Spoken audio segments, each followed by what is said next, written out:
Hey everyone, my name's Jeremy Jenkins. I'm the Director of Diet EP, and today I'm going to give you my top 5 tips on how to best set yourself up for a big night out and make sure that you're not sacrificing your health and fitness goals. Just to start off, I want to start off by saying that there's no benefits to drinking alcohol when it comes to your health and fitness. So by no means am I condoning it's a good thing when you're trying to change your body recomp, but these are potentially some tips that you can use to make sure that you don't get the massive negative effects of alcohol consumption over one big night. So the first tip I can give you is try to budget in for your calories, because obviously the alcohol that you're going to drink later on in the night is going to contain calories. So try to budget for those calories earlier on in the day to make sure you're still staying in your calorie deficit. Another way that you can basically try to do this is potentially use a little bit of intermittent fasting, so that you're not having that meal first thing in the morning, and it's quite hard to overcompensate for those calories later on in the day. That automatically kind of puts you in that calorie deficit. Now the second thing kind of relates to the first, so we're talking about macronutrients.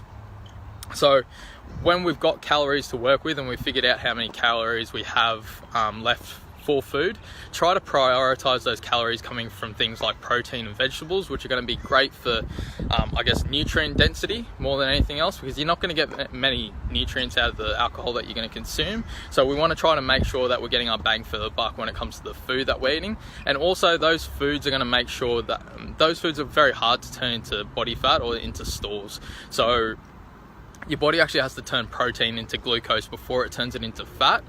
So if we think about the calories that are coming from the alcohol being a replacement for your fat or your carbohydrates, so your fuel-based macronutrients, and then prioritizing your protein and your vegetables for your protein and your fiber intake. That way you'd be making sure you're setting yourself up to make sure your body recomp goals are still maintaining that muscle mass and all that sort of stuff, but also you're eating foods that are less likely to turn into fat when you do start drinking. The third one is to, really simply plan out your week. So again, coming back to the calories, potentially if you're looking at going over your calories for the day that you are going to be drinking, potentially taking some more calories out of the days prior to that, which also helps deplete your glycogen stores and make sure that the calories that you're having on that surplus day aren't going to turn into fat, or they're less likely to turn into fat. The fourth thing is making sure that you don't eat when you drink. So making sure that you're still having a big meal beforehand, so having that protein and veg meal beforehand.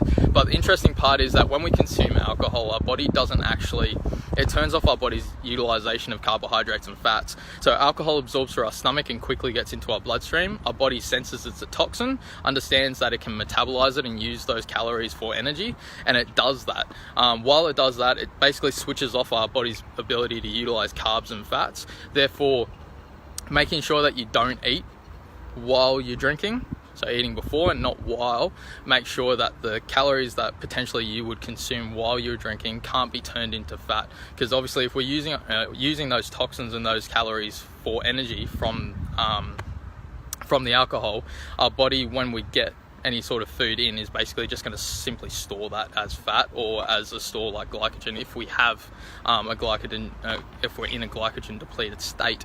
And the last tip I can give is go for lower calorie options. So obviously when it comes to actual pure alcohol, we're looking at whiskey, scotch, bourbon, or rum, anything that has a color to it still contains added sugars. Anything that's fully distilled and fully fermented in a clear state, such as vodka and gin, isn't going to have any added calories coming from sugar. So that's also a major benefit, because when we're looking at one or two drinks, that doesn't make a big difference, but when we're looking at the total of a very big night where you potentially could be drinking a lot, it makes a big difference over time. And on top of that, obviously taking into account the mixes that you potentially could be using. So if you're using low calories, artificially sweetened or naturally sweetened options, that's going to be better than going for a full sugary soda or anything as a mixer. And obviously that potentially leads into not picking things like beer for long term, or going for a low carb or low calorie type of beer option is always going to be a positive, because it's not going to increase the amount of calories that you have, and it's not going to give you that big sugar hit where you're going to feel worse the next day when you're hungover, because of the fact that your body's trying to compensate for the fact that it's had a lot of sugar and then not a lot of sugar, so it's going to have that big dip in blood sugar and cause you to be potentially a little bit more irritable the next day and not feel the best. So they're the best 5 tips that I can give you guys to mitigate some of the negative effects that you're going to have from a big night of drinking, and try to make sure that you're still staying on point with your body composition goals. To be honest, the best tip I can give is to not drink that much alcohol, and when you're not doing it, obviously your body's going to be in a far better state. That's it from me today, guys. If you like this video, give it a thumbs up or give it a heart. If you really like it, please share the message with everybody else. Thank you very much. That's me done. See ya.